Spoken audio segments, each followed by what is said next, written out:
All right, so throwing a kind of curvier mug shape. Let's see if we can get this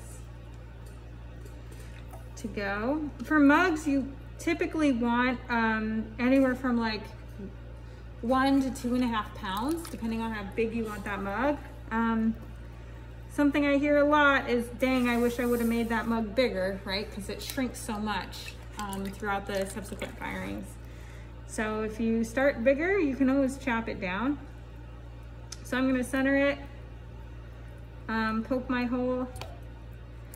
I'm also gonna kind of indicate where I should be cutting it off, and that's helping me understand how far to poke that hole.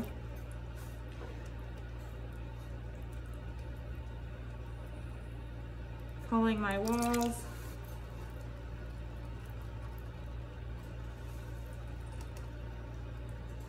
Being sure to collar after every pull.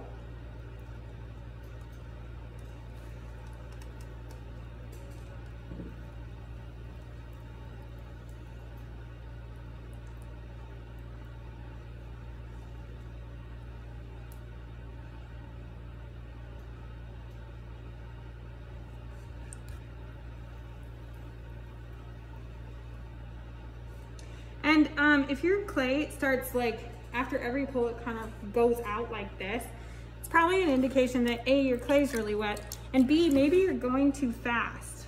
So you just need to slow down that wheel a little bit, which I just did.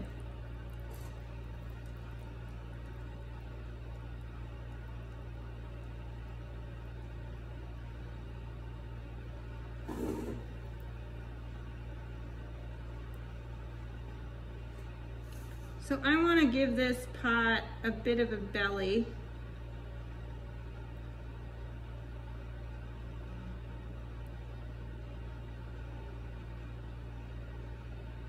And I'm doing that by actually making that motion in the way I'm pulling that wall. So instead of pulling straight up, I'm kind of pushing out where I want it to go out and pushing in. And that takes a lot of practice. And you can always come in and refine the shape once you get the walls up by pushing in and out with your metal rib.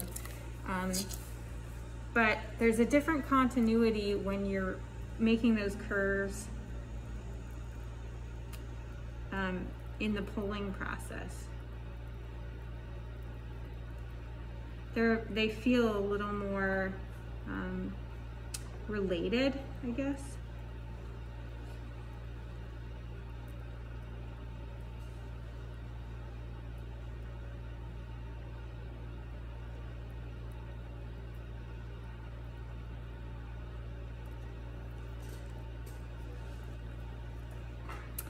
Okay, so this is pretty dang close to what I want.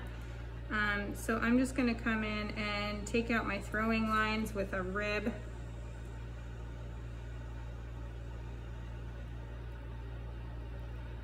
Maybe push this belly out just a little more to make it feel really full, like it's taking in a breath of air.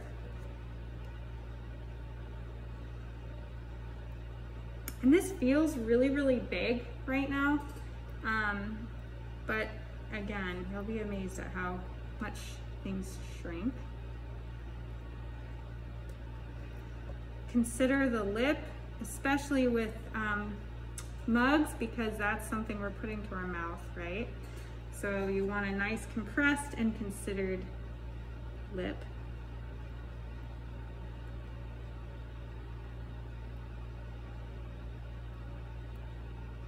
And by curving your tool, you're gonna be able to get curves a lot smoother.